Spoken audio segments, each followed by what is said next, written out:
Graça e paz, igreja. Vamos ler a palavra do Senhor em Hebreus 2. Porque isso devemos prestar mais atenção nas verdades que temos ouvido, para não nos desviarmos delas. Não há dúvida de que a mensagem que foi dada por meio dos anjos é verdadeira, e aqueles que não a seguiram nem foram obedientes a ela receberão o castigo que mereciam. Sendo assim, como é que nós escaparemos do castigo se desprezarmos uma salvação tão grande? Primeiro, o próprio Senhor Jesus anunciou esta salvação, e depois aqueles que a ouviram nos provaram que ela é verdadeira. Ao mesmo tempo, por meio de sinais, de poder, maravilhas e muitos tipos de milagres, Deus confirmou o testemunho deles e, de acordo com a sua vontade, distribuiu também os dons do Espírito Santo. Pois Deus não deu aos anjos o poder de governar o mundo novo que está por vir, o mundo do qual estamos falando. Pelo contrário, em alguma parte das Escrituras Sagradas, alguém afirma que é um simples ser humano, ó Deus, para que penses nele, que é o ser mortal para que se preocupes com ele?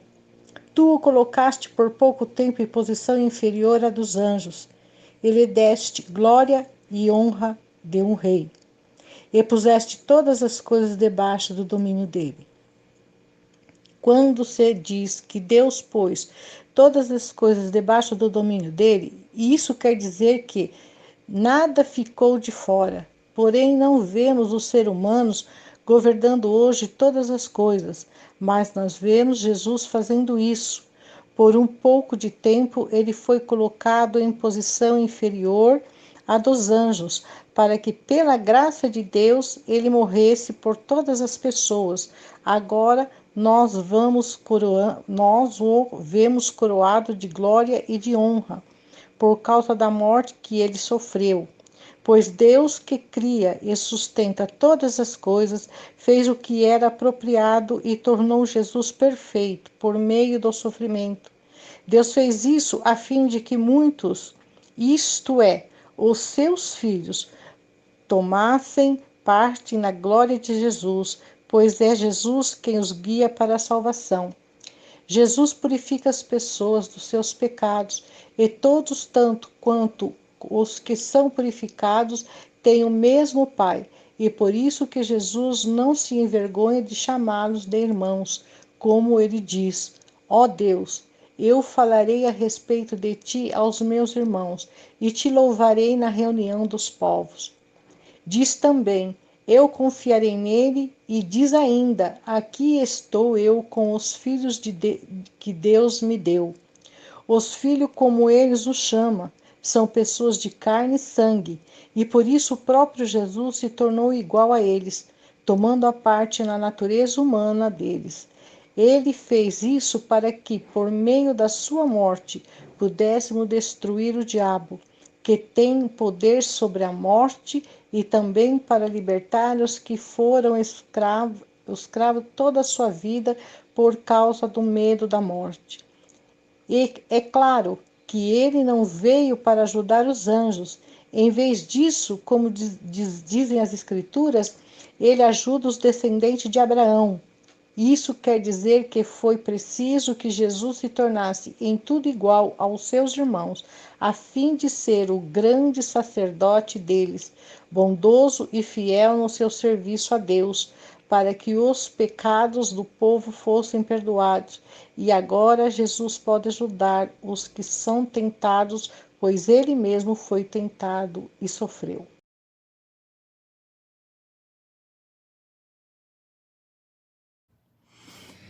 Boa noite, é muito bom estarmos juntos para louvar e engrandecer ao nome do Senhor, e vamos entregar a Ele toda a honra, toda a glória, todo o louvor. Vamos cantar Tua é a Glória.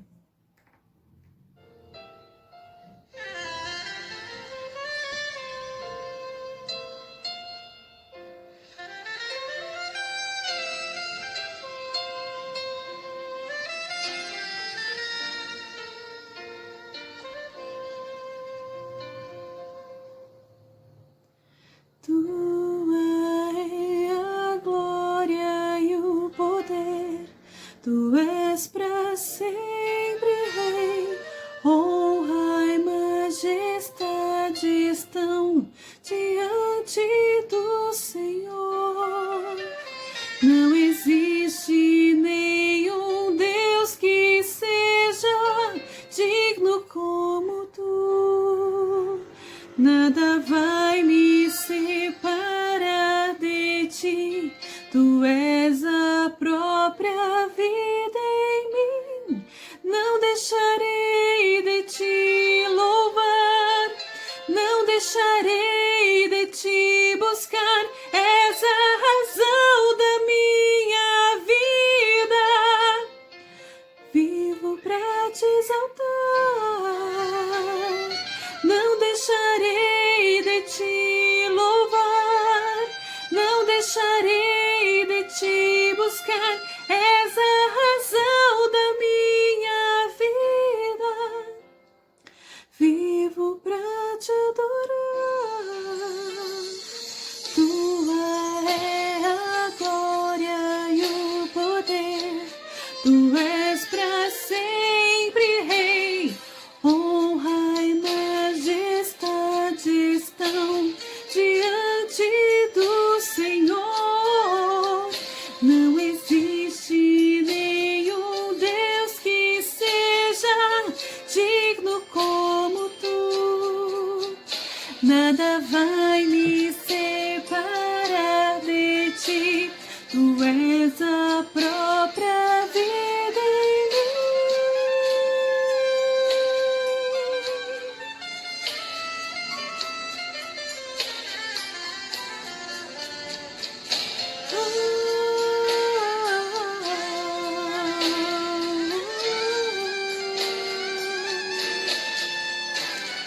Não deixarei de te louvar. Não deixarei de te buscar. És a razão da minha vida. Vivo pra te exaltar. Não deixarei de te louvar. Não deixarei de te buscar. És a razão da minha vida. Vivo pra te adorar. Não deixarei de te louvar. Não deixarei de te buscar. És a razão da minha vida. Vivo pra te adorar. Não deixarei de te louvar. Não deixarei de te buscar. És a razão da minha vida. Vivo pra te adorar.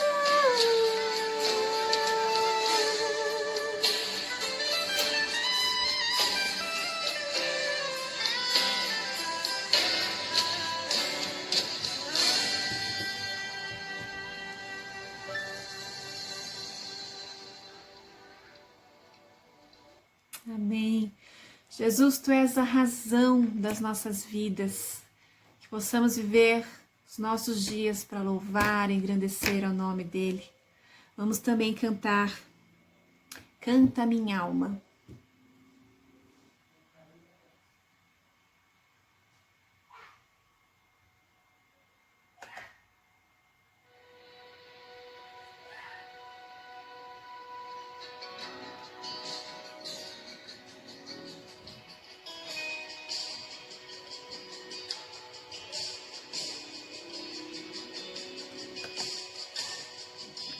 Veja o amor do Pai, mistério que não posso entender.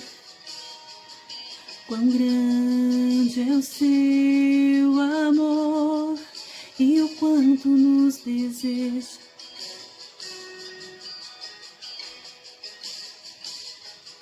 As coisas deste mundo não são nada diante dele. Pai infalível, o que se compara?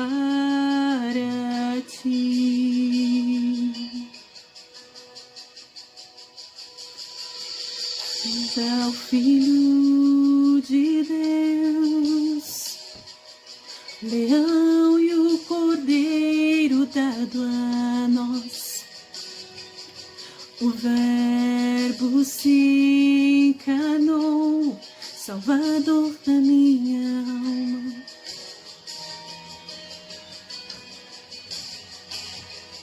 Sofreu por tanto amar a humanidade, no seu sangue a salvação.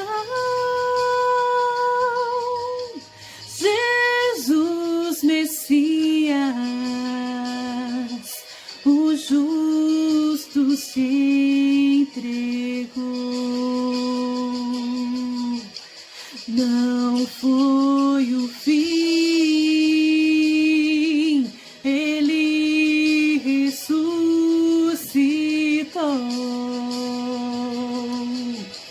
Canta minha alma, canta minha alma, que amor tão grande, que amor tão grande. Canta minha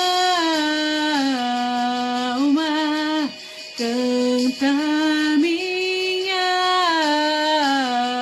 alma, que amor tão grande, que amor tão grande, que grande amor.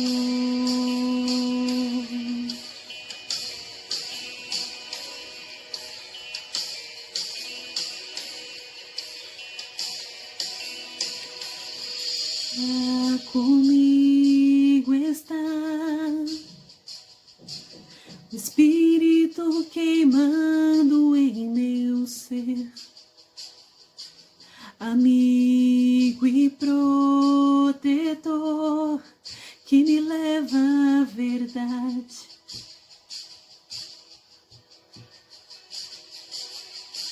Traz luz ao meu perdido coração, até meu tempo aqui findar. Ó Santo Espírito, teu reino quero ver.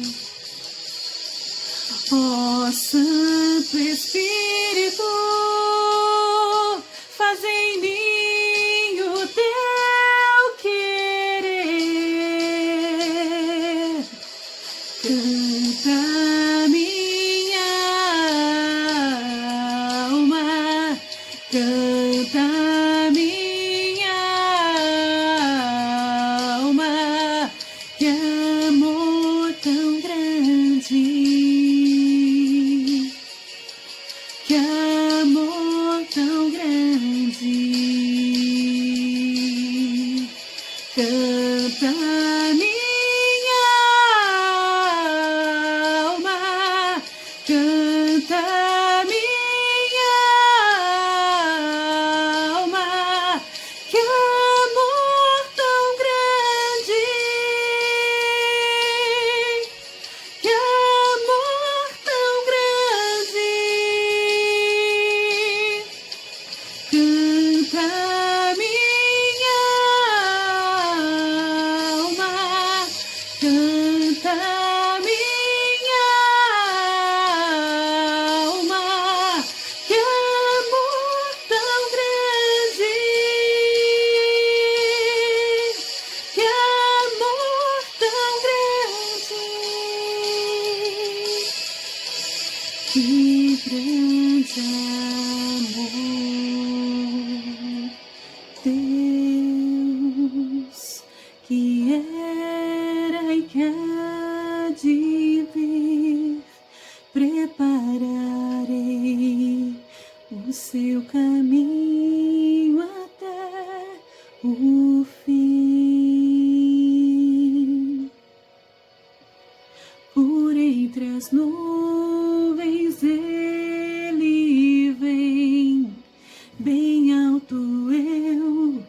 te darei o meu louvor. Então verei, meu Deus, pra casa eu vou.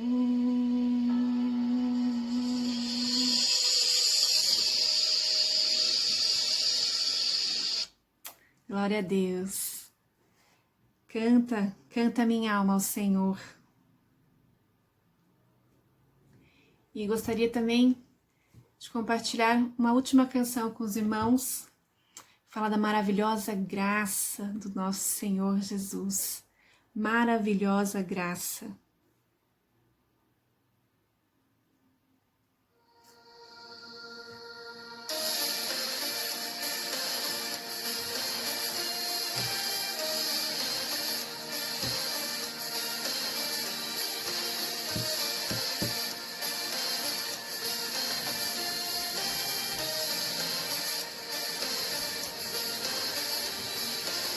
Que me liberta do meu pecado, o seu amor é maravilhoso, o Rei da Glória, Ele é o Rei dos Reis. Abala a terra com sua voz, maravilhados o adoramos, o Rei da Glória, Ele é o Rei dos Reis. Maravilhosa graça, o verdadeiro amor tomou o meu lugar e suportou minha cruz,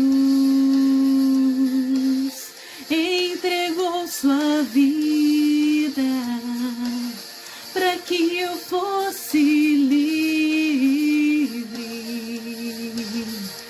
Oh, Jesus, eu canto pelo que fez por mim.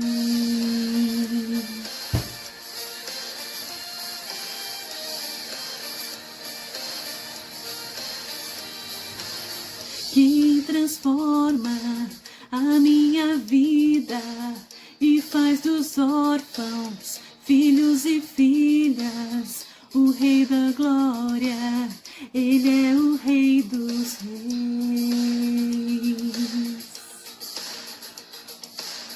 Quem governa sobre as nações e como o sol brilha em majestade, o Rei da Glória, Ele é o Rei dos Reis. Maravilhosa graça, o verdadeiro amor tomou o meu lugar e suportou minha cruz, entregou sua vida para que eu fosse livre. Jesus, eu canto, digno é o Cordeiro de Deus, digno é o Cordeiro que a morte venceu, digno é o Cordeiro de Deus, digno é o Cordeiro que a morte venceu, digno é o Cordeiro de Deus. Digno é o Cordeiro que a morte venceu, digno é o Cordeiro de Deus, digno, digno, digno é maravilhosa graça, o verdadeiro amor tomou o meu lugar e suportou minha cruz,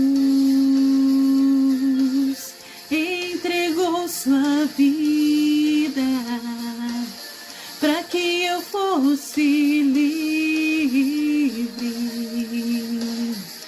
Oh, Jesus, eu canto pelo que fez por mim.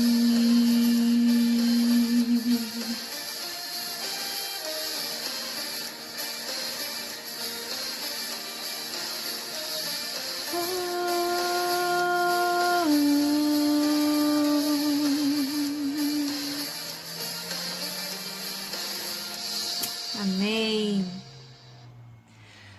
Que nós possamos todos os dias cantar, que nós possamos todos os dias nos alegrar por esse amor que nos constrange, por esse amor que nos salvou, que nos resgatou, que se entregou por amor de nós, por essa graça maravilhosa nas nossas vidas, que sejamos sim para a honra e glória do Senhor Jesus. Amém.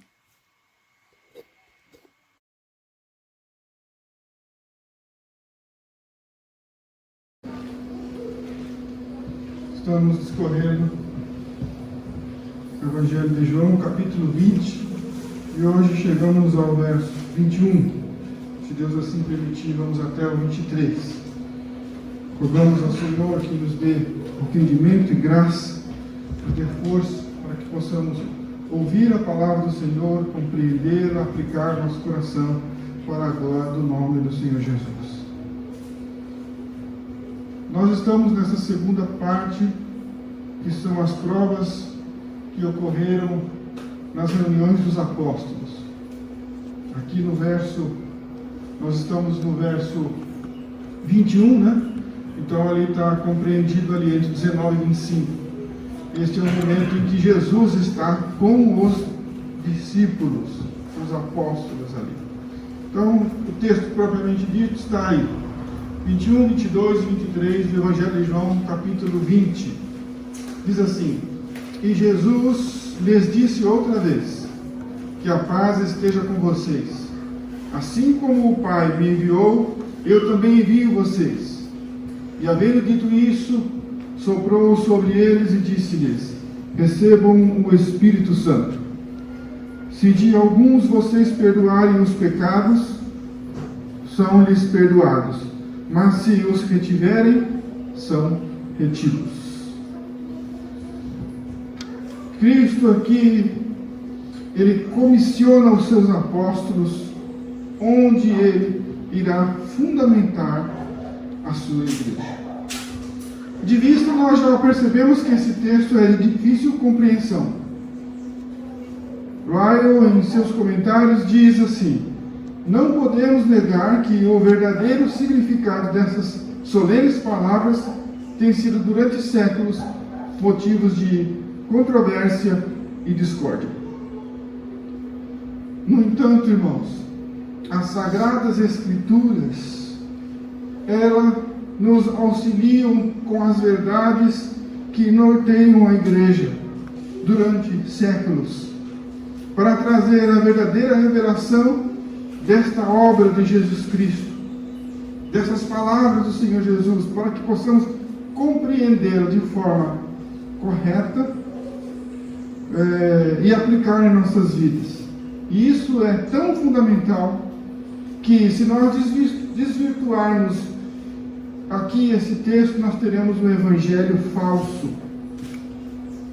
Haja vista que, como comentei aqui, Ryan comenta que, por conta de ser um texto difícil de interpretar, há muitos erros e heresias, controvérsias, por conta da discórdia do alinhamento do entendimento desse texto.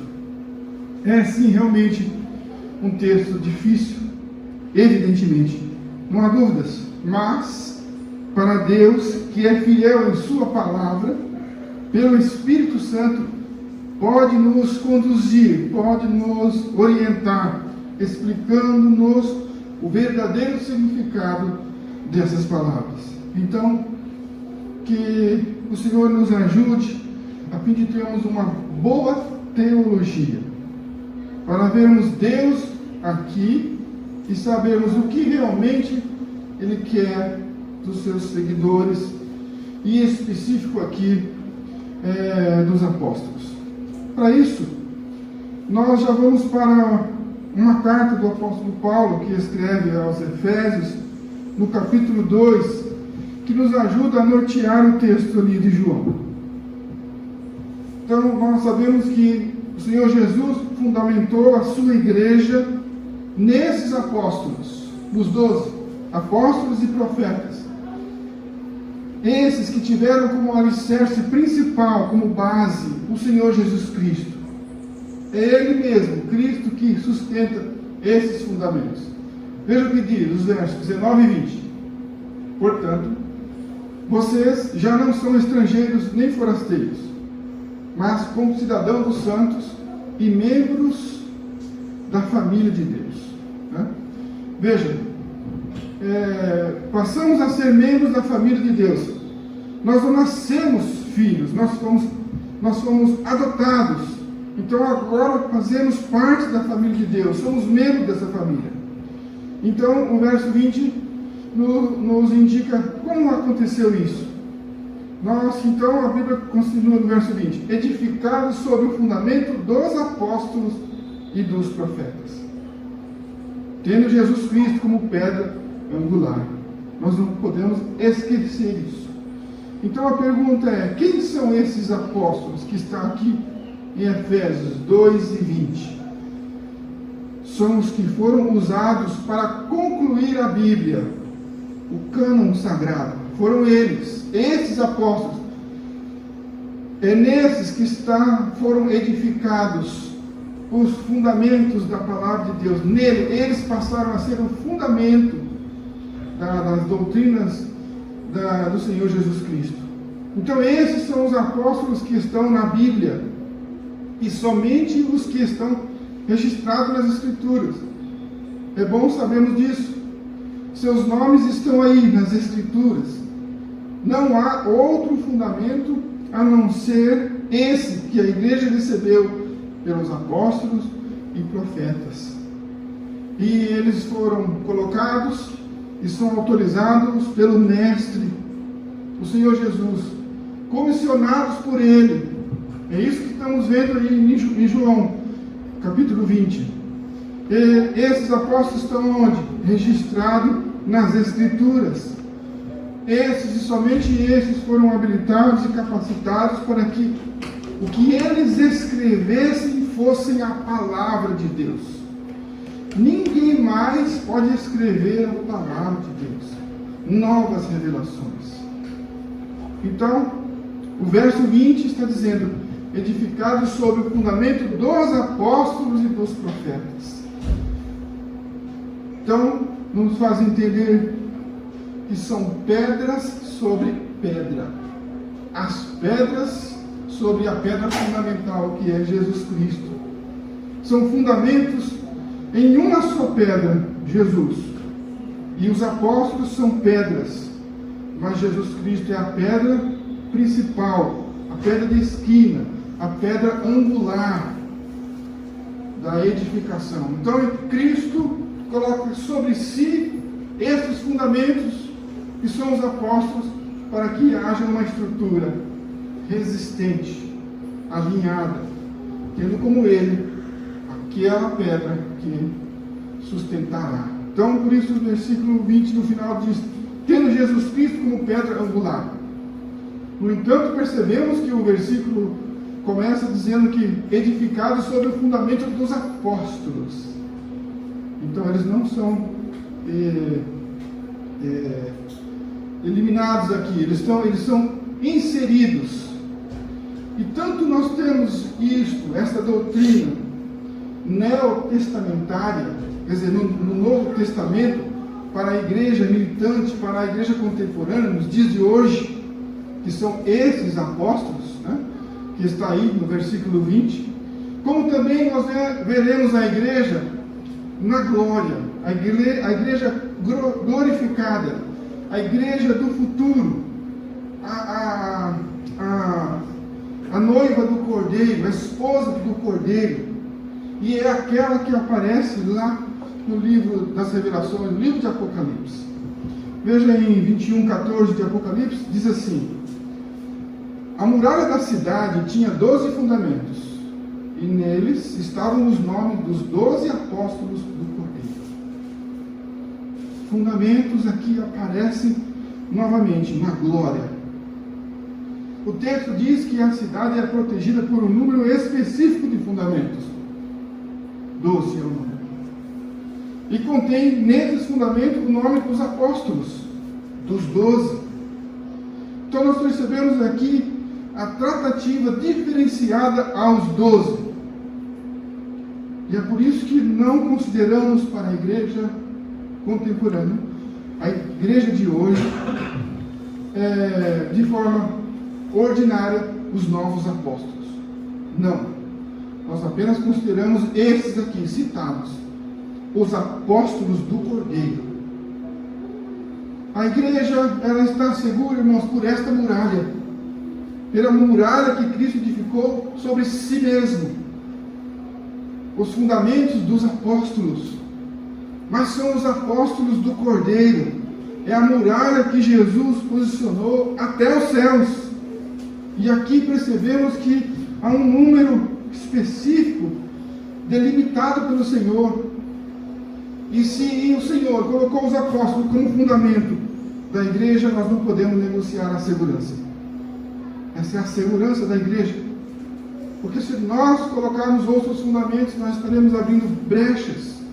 E isso comprometerá a muralha. A muralha foi constituída pelo Senhor, de forma que elas foram nomeadas com os 12 apóstolos do Cordeiro.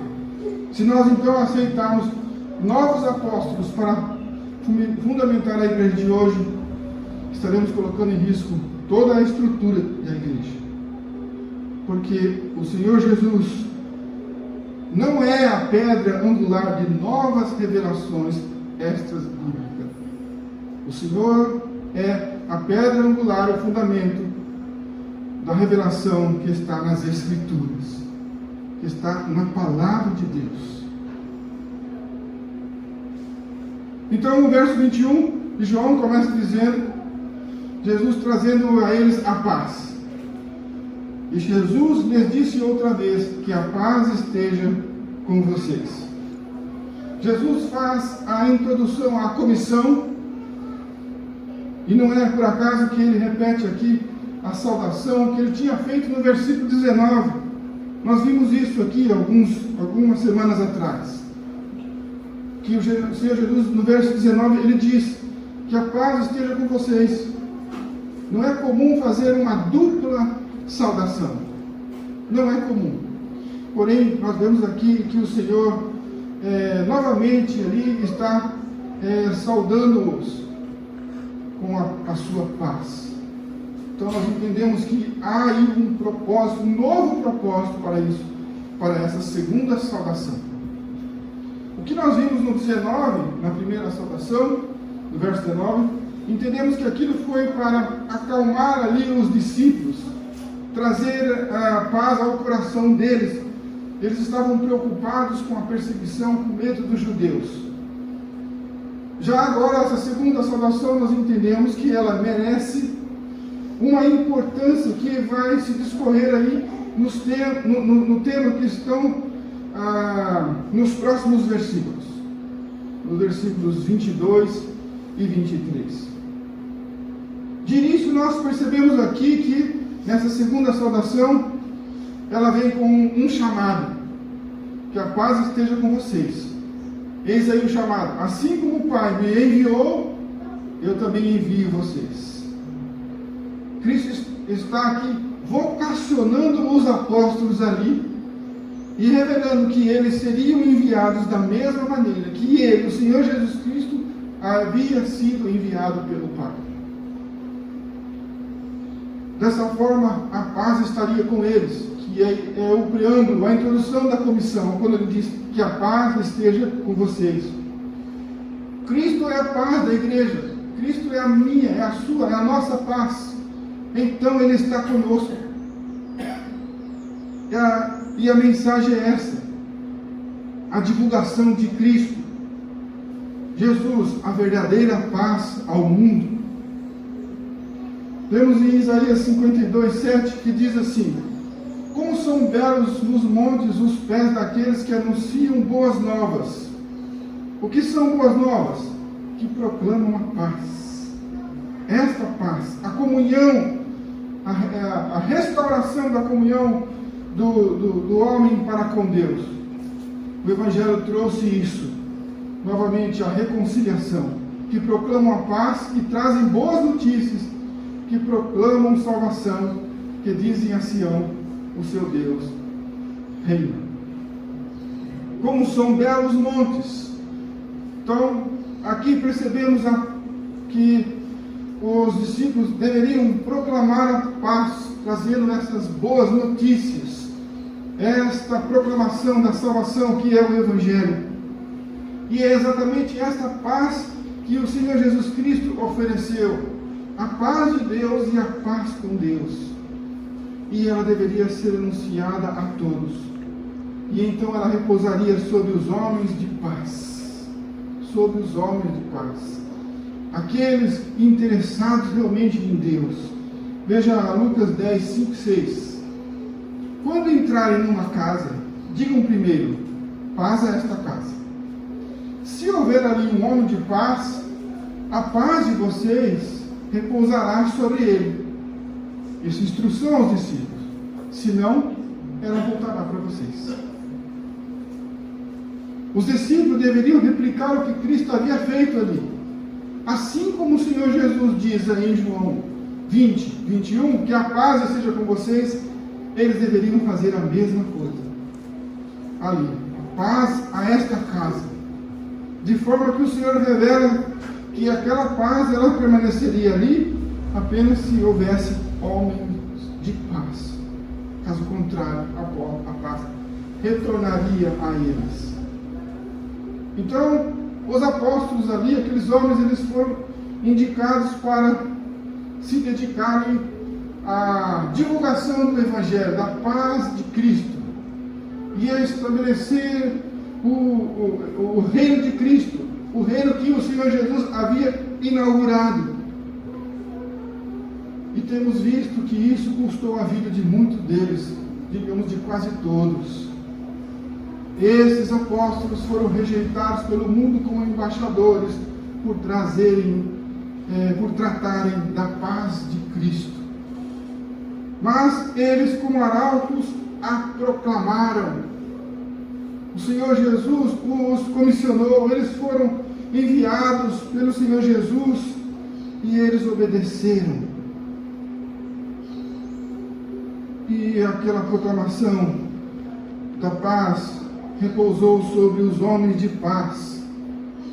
O trabalho daqueles homens era anunciar que Jesus Cristo, o Rei, chama os indignos para as bodas. Os indignos para as bodas. E é isso que eles deveriam fazer, e assim fizeram. Há um grande teólogo chamado D.A. Carson. Ele diz que os apóstolos receberam a comissão de continuar a obra de Cristo e não de começar uma outra nova. Eles deveriam apenas dar continuidade e não fazer uma nova obra. Cristo inaugurou o reino pelo qual eles deveriam cuidar. Assim como Jesus chama Pedro: tu me amas, então apacenta as minhas ovelhas. Cristo está aqui em sua ressurreição. Esse é o domingo da ressurreição. Então Cristo havia concluído praticamente todo o seu curso, sua missão. Agora ele iria ascender aos céus. E agora ele, como mestre, nós vemos aqui que ele está passando como se, por assim dizer, o bastão aos apóstolos. Esses apóstolos iriam então dar continuidade à obra que Jesus iniciou, a obra de ensinar, de proclamar o Evangelho, este Evangelho de paz. Então, agora como de alunos, eles estavam sendo promovidos a mestres também, e para explicar as doutrinas do Evangelho. E isto é uma obra extraordinária. Então precisamos entender, irmãos, que a Bíblia mostra aqui que podemos colocar aqui 3 níveis de condução do Senhor, de Deus o Pai. O primeiro nível não tem como negociar isso, está com o próprio Deus na pessoa do Senhor Jesus Cristo, o nível maior, o mestre dos mestres, Jesus ali. E como ele não há outro, ele é o único. Então Jesus está no nível número 1. No livro de Efésios, capítulo 4, vai nos dizer que Deus deu um para apóstolos, outros para evangelistas e pastores.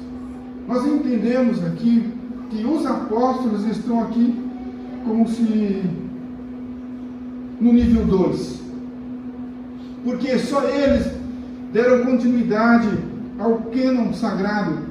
Só os apóstolos escreveram a palavra de Deus, esta palavra que nós temos hoje, o livro sagrado, e ele está completo.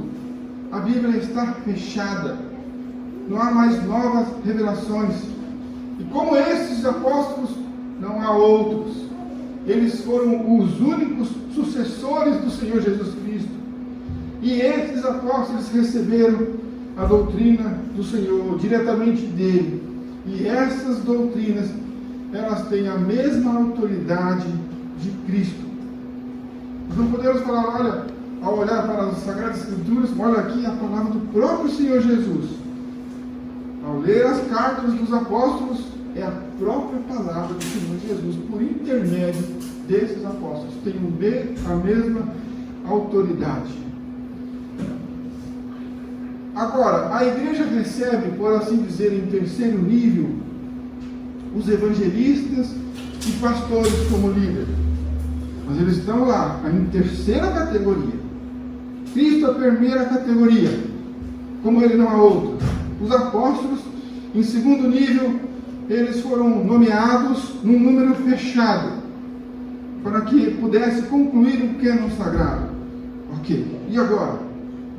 Quem vai dar continuidade a isso que Deus transmitiu aos apóstolos se eles morreram? Agora são os evangelistas e pastores como líderes. Mas não na função de apóstolos, mas de cuidar do fundamento que já havia sido posto. Dessa forma, os líderes de hoje não podem pôr outro fundamento, porque o fundamento já foi posto. O fundamento dos apóstolos, que tem Jesus Cristo como uma pedra angular. Então, esses evangelistas e pastores, eles têm como fundamento as doutrinas dos apóstolos. Nós emprestamos isso, pegamos deles, desses apóstolos de Cristo, deles que têm como pedra angular, principal, Jesus. E esses pastores, líderes, evangelistas, eles não edificam novos fundamentos, porque este ofício de edificar fundamentos foi dado apenas para aqueles apóstolos, os apóstolos do Cordeiro. Todavia, existem muitos que de forma rebelde desobedecem esta interpretação, esta ordem, e trazem para as igrejas outro evangelho, dito complementares. O que o apóstolo Paulo denomina esses que assim o fazem? Chama-os de anátemas, malditos, porque estão trazendo um outro evangelho. Em Mateus 17:5, nós vemos o anúncio de Deus o Pai no batismo de Jesus. Assim que Jesus é batizado nas águas, e então ouve-se uma voz que vem do céu, que é a voz de Deus. Ele diz: este é meu filho amado, em quem tenho todo o prazer, a ele ouvir. Nós temos que ouvir Jesus Cristo, aqueles pelos quais o Senhor comissionou e os fundamentou como pedra da igreja. Nós ouviremos, porque há uma recomendação. Isso quer dizer que, então, irmãos, que apesar do Senhor Jesus Cristo ter esses apóstolos como seus replicadores, a honra do Evangelho é de Cristo, pois o Pai diz a ele ouvir. O que está aqui nesse texto em evidência não são os apóstolos, não são os homens, mas a doutrina que eles deveriam anunciar, que é a de Cristo, a pregação do Evangelho, a palavra do Senhor Jesus. Então eles são comissionados, enviados pelo Senhor Jesus, assim como Cristo foi enviado por Deus, o Pai. Segue-se então no versículo 22, a continuidade desse chamamento. Eles precisariam receber o Espírito Santo. Então o versículo 22 diz: e havendo dito isso, soprou sobre eles e disse-lhes: recebam o Espírito Santo. Havendo dito o quê? Que a paz esteja com vocês. E havendo anunciado que eles estavam sendo enviados para pregar e proclamar esta paz que agora eles haviam recebido, no entanto, eles precisariam receber o Espírito Santo. Então o Senhor Jesus sopra sobre eles o Espírito Santo. Após eles terem recebido então esta comissão de serem enviados, Jesus então está capacitando-os para esta missão, soprando sobre eles o Espírito Santo, capacitando-os com poder, o poder de Deus ao receber o Espírito Santo. O derramamento do Espírito Santo ainda se dará em Atos 2, na descida definitiva do Espírito Santo, e ele desceria para estar para sempre com a igreja. Porém, aqui fica claro a necessidade do Espírito Santo para a capacitação daqueles homens de ir imediatamente e não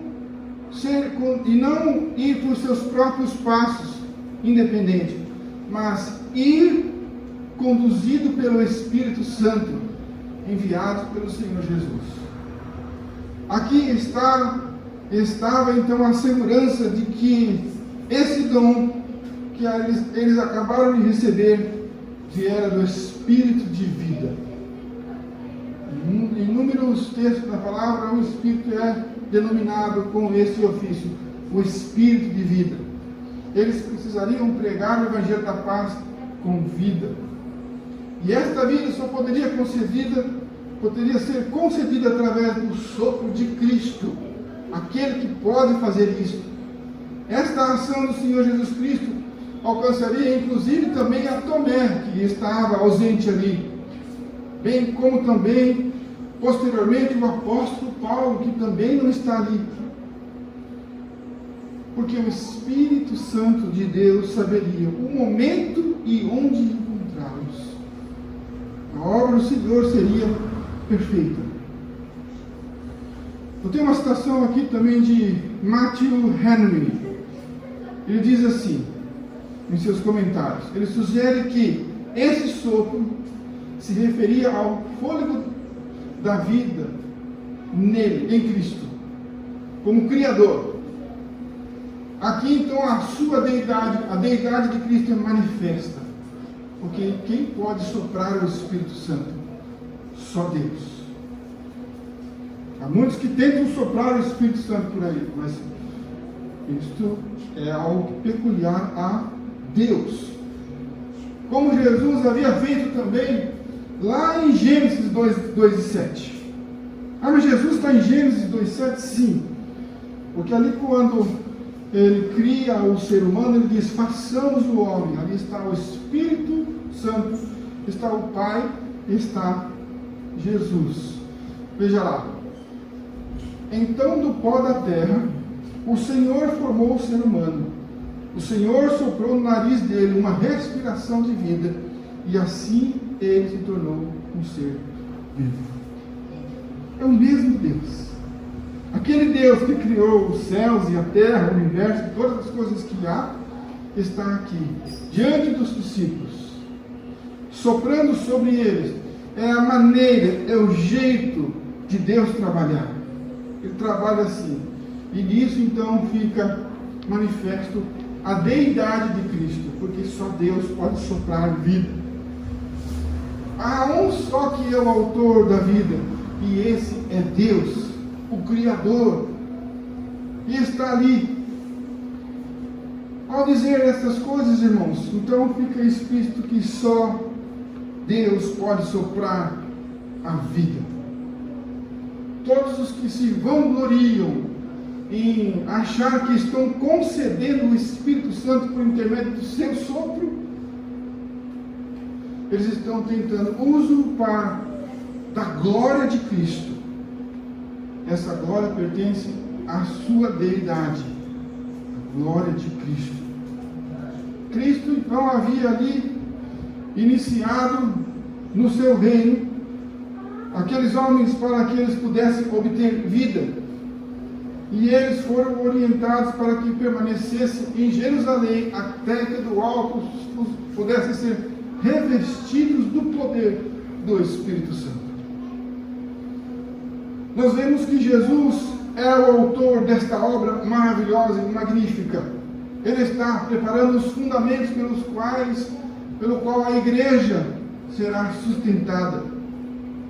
E que a vida espiritual e a força dos ministros, daqueles cristãos primeiros, derivam dele, dependem do Senhor. Por isso a Bíblia registra que Deus é o Todo-Poderoso, colocando que é o sopro do Todo-Poderoso que dá vida ao homem. E aqui, novamente, com a assinatura do Senhor, nós vemos aqui do próprio Deus, o Todo-Poderoso, aquele que sopra.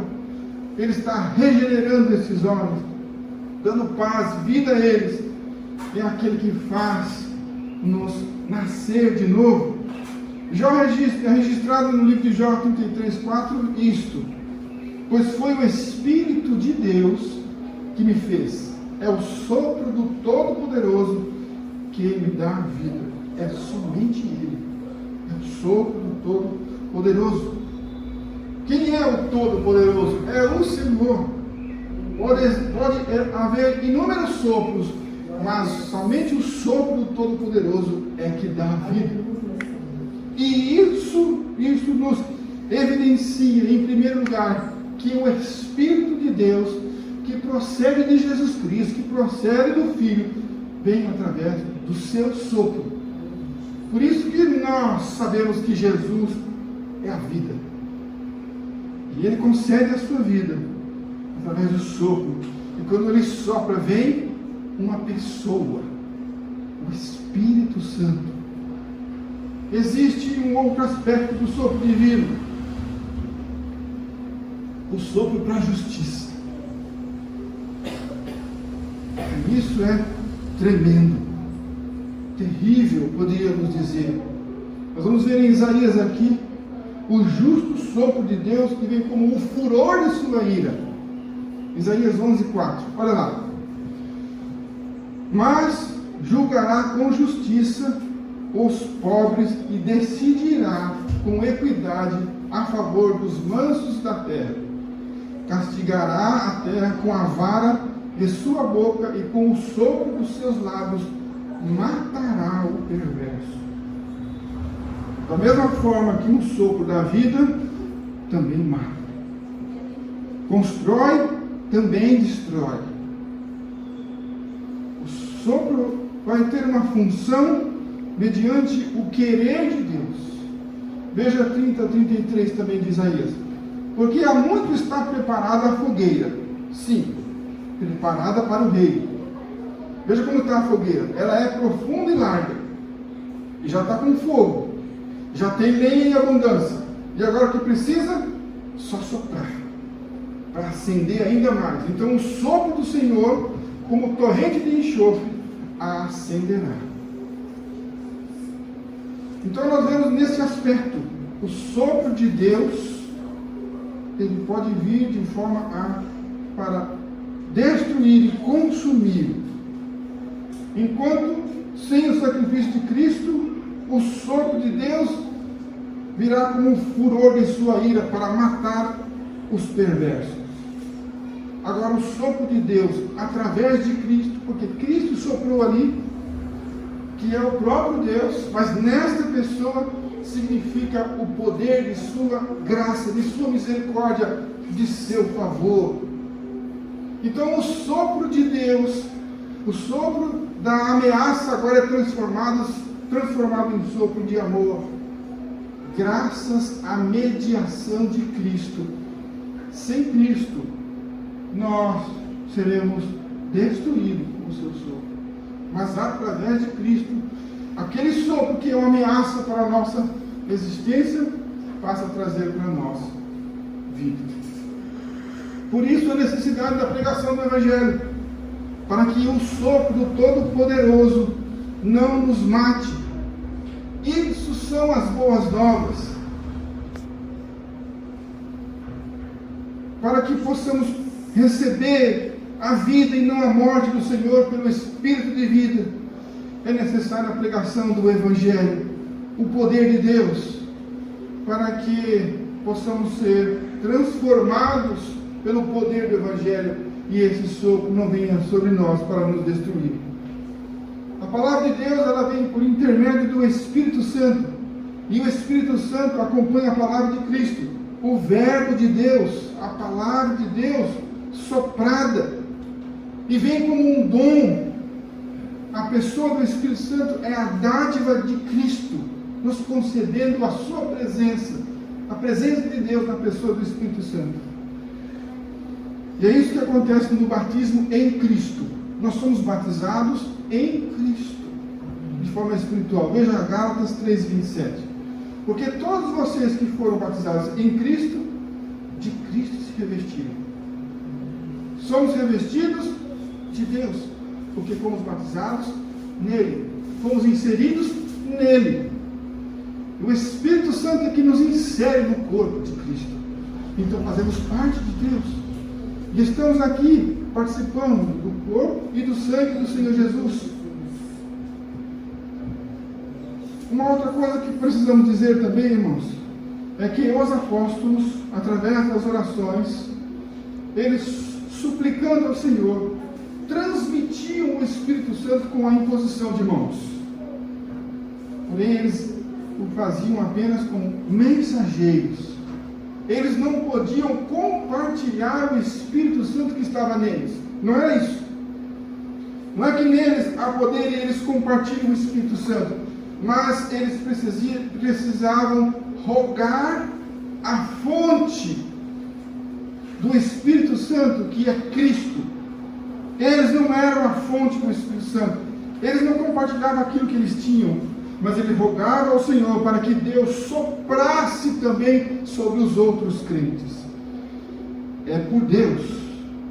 Apesar dos apóstolos rogar isso, eles não repartiam o poder que eles tinham recebido, mas cada um deveria receber a porção diretamente do Senhor. E Cristo, somente Ele, o Senhor Jesus Cristo, só Ele é o autor desse dom. Dele, somente dele, esse dom se origina. Disso nós não podemos esquecer. Nesse batismo nós somos lavados pelo sangue de Jesus Cristo. Somos revestidos de Cristo. Veja Apocalipse 1:5. E da parte de Jesus Cristo, a fiel testemunha, o primogênito dos mortos e o soberano dos reis da terra, aquele que nos ama e pelo seu sangue nos libertou de nossos pecados. É nesse batismo, por seu sangue, que o nosso velho homem é crucificado. Romanos 6:6 diz assim: sabendo isto, que a nossa velha natureza foi crucificada com ele, é o que vimos aqui no livro de Apocalipse, para que o corpo do pecado seja destruído e não sejamos mais escravos do pecado. Ah, eu não consigo. Então nós somos escravos do pecado. Para isso, nossa velha natureza precisa ser crucificada. Nossa vida precisa ser entregue totalmente ao Senhor, sem reservas. Só assim, então, a justiça de Deus pode reinar em nós, através desta obra, da obra de Cristo no Calvário.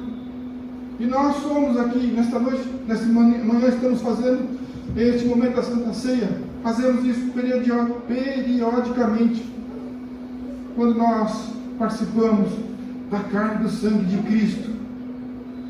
E derivamos disso, desta tão grande bênção e eficácia, dessa promessa de Cristo, por meio do seu Espírito Santo, que nos concede a sua palavra.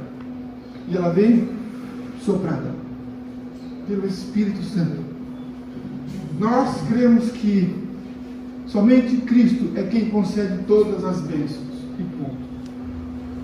Ele convida os apóstolos ali a receberem o Espírito Santo proveniente, não do sopro de Jesus, mas dele mesmo.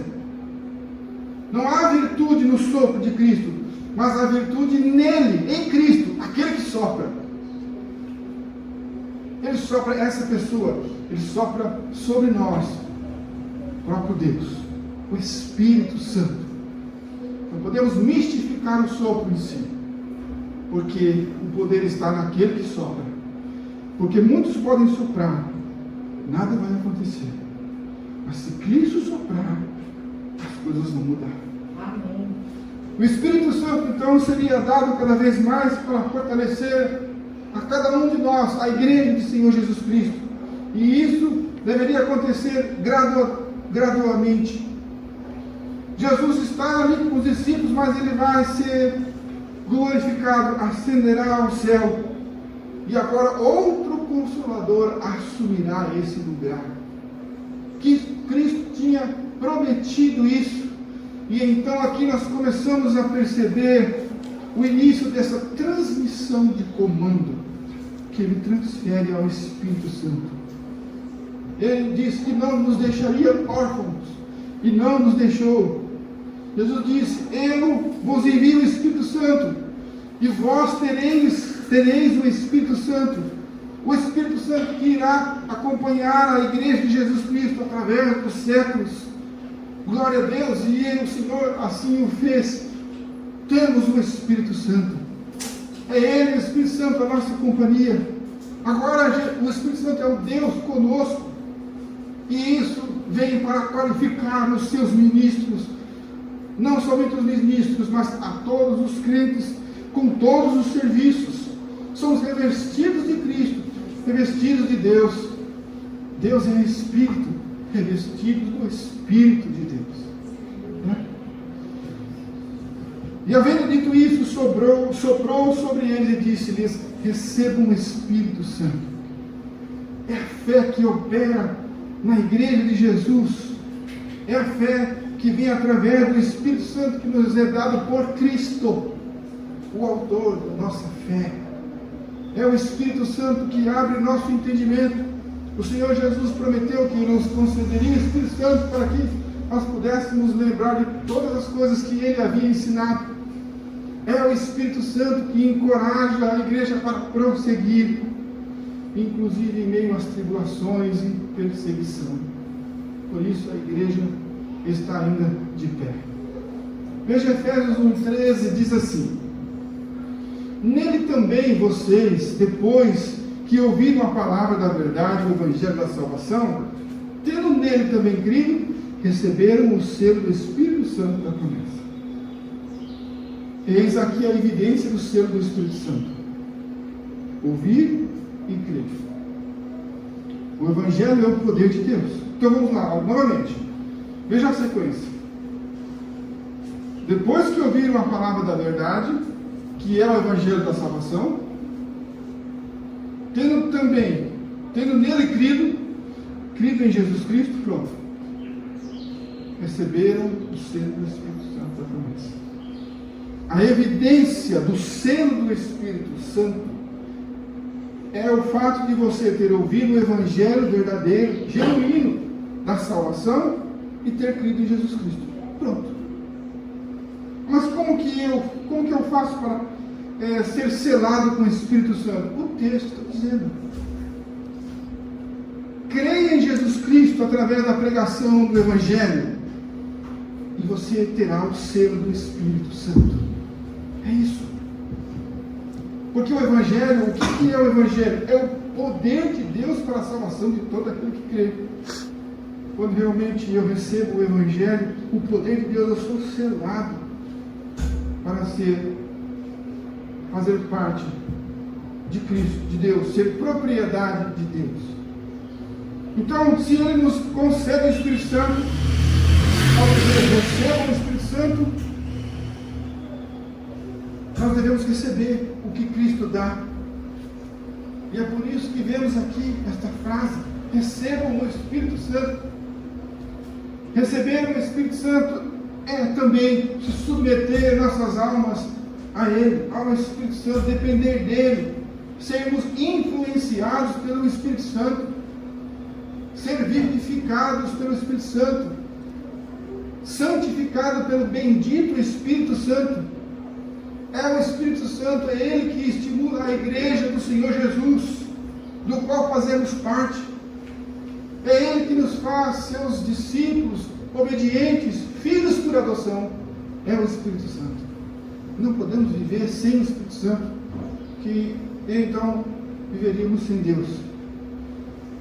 Possamos suplicar a Cristo: sopra sobre nós, ó Senhor, o Espírito Santo, o Teu Espírito. Conceda-nos o Teu poder, nos conduza para que possamos fazer uso destes poderes para a glória de Deus, em obediência ao Senhor. Precisamos ser orientados para que então seja feita a vontade do Senhor, assim na terra como no céu. Para que possamos fazer um coro, estar em sincronia com o Senhor, nesta harmonia pelo qual o Senhor é o regente. Nós sabemos que essa promessa é para um povo, o povo santo, um povo separado do mundo, pois o Espírito Santo não é concedido ao mundo, ele é concedido ao povo que agora não vive mais na prática do pecado, livres do poder do pecado. Nós acabamos de ler em Romanos 6,6, livres da prática da iniquidade, não mais escravos, mas livres em Cristo. Agora o verso 23 para finalizar: se de alguns vocês perdoarem os pecados, os apóstolos, são-lhes perdoados, mas se os retiverem, são retidos. Este é o versículo mais difícil. Aqui temos então uma amostra de que, se os líderes exercerem devidamente os poderes que lhes foram confiados, eles terão o discernimento da palavra, e mediante as Escrituras eles poderão julgar quem tem seus pecados perdoados e quem não os tem. É esse o sentido. Em poucas palavras, os apóstolos, eles estavam autorizados a pregar o Evangelho e dizer que aqueles que crerem em Jesus Cristo serão salvos e aqueles que não crerem serão condenados. Uma coisa é saber de tudo isso, e nós sabemos que aqueles que crerem têm os seus pecados perdoados, os que não crerem têm os seus pecados retidos.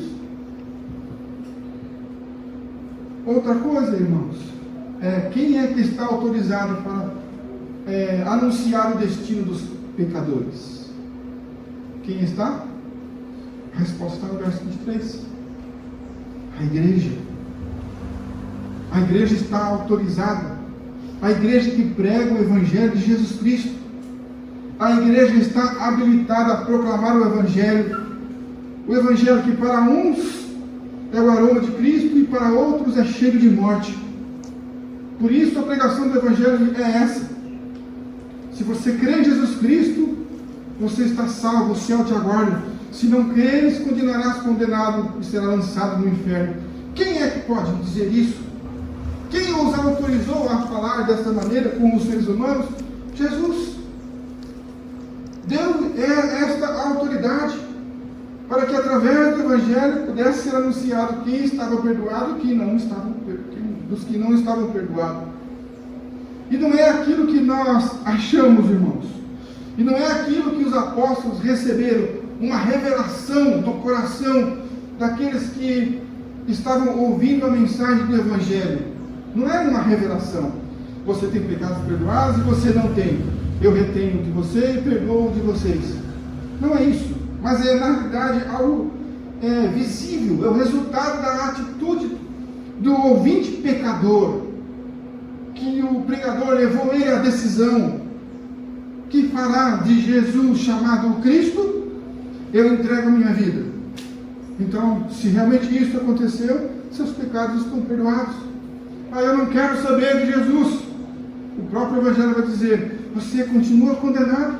Só há um caminho, Jesus Cristo, seus pecados estão retidos. Você precisa entregar sua vida a Cristo. É nesse sentido. De forma que o pregador então é usado através do Evangelho para que os pecados de alguns venham a ser perdoados ou retidos. É através do Evangelho, através da palavra de Deus. O Evangelho é o poder de Deus. Não é o Evangelho do apóstolo, não é o Evangelho do pastor, não é o Evangelho daquele que prega, mas é o Evangelho de Jesus Cristo, que tem poder para perdoar. É a voz de Deus que sopra vida aos pecadores que estão mortos em seus pecados e delitos. Por isso os apóstolos eles poderiam dizer ao povo: quem crer em Jesus Cristo, os pecados estão perdoados, mas os que rejeitam Jesus Cristo, permanece sobre esses a dívida que os condena. Uma sentença dada ao réu num tribunal por um juiz, ela é aplicada mediante a infração da lei, tendo em vista também as provas confirmadas do crime. A mesma coisa, os apóstolos, aqueles que pregam a palavra. A sentença é aplicada mediante as Escrituras. Quem crer será salvo, quem não crer será condenado. Dessa forma, os apóstolos poderiam sentenciar conforme as Escrituras. Não sentenciar o indivíduo em si, a pessoa em si, mas dizer que todo o pecador que morrer sem confessar Jesus Cristo como Senhor de suas vidas, ele morreria nos seus pecados e delitos, porque havia levado sobre si a condenação dos seus pecados que foram retidos. É nesse sentido, é mediante a lei, mediante o Evangelho. Eles não tinham o poder de perdoar ou condenar ninguém, mas eles haviam recebido de Cristo o Espírito Santo, que os faria pregar o caminho que é Jesus, a lei, e os homens precisariam encaixar nela, e encontrariam todos infratores, mas tinha o advogado, o Senhor Jesus, que poderia pagar a fiança daqueles que se apoderassem dessa fiança. Eles estariam perdoados de seus pecados. E de forma que então os apóstolos poderiam afirmar que se alguns deles então recebessem a Cristo, eles pelas Escrituras poderiam declarar e sem medo de errar que os pecados daqueles foram perdoados pelo sacrifício de Jesus pela cruz, pela mensagem da cruz. E é o que eu tenho feito aqui, irmãos. Muitas vezes aqui nesse púlpito eu tenho feito uso desse meio de graça, dessa maneira, para trazer algumas vezes consolo para aqueles que realmente entregaram suas vidas a Cristo, mas também para trazer justiça para aqueles que não se importam com Jesus, não entregaram suas vidas ao Senhor Jesus Cristo. Indiretamente eu estou trazendo ao conhecimento daqueles que creem que os seus pecados estão perdoados, e indiretamente estão trazendo ao conhecimento daqueles que não creem que os seus pecados estão retidos. E quando eu faço isso, irmãos? Quando eu uso esse púlpito para dizer: creem em Jesus Cristo, confiem nele, olhem para a mensagem da cruz, abrace apenas os méritos de Cristo. Todos nós somos salvos pelos mesmos méritos que o ladrão da cruz foi salvo, não são por obras, porque Jesus é o caminho, é a verdade e a vida. Ao pregar isso, eu posso dizer, como ministro do Evangelho, e posso afirmar que neste caso, se você crê no Senhor Jesus Cristo, se você confiar nele, se você olhar para Jesus Cristo, o seu sacrifício na cruz, se você abraçar tão somente os méritos de Jesus e crer que ele é o caminho, a verdade e a vida, seus pecados estão perdoados. Como disse o apóstolo Paulo, criei, por isso falei.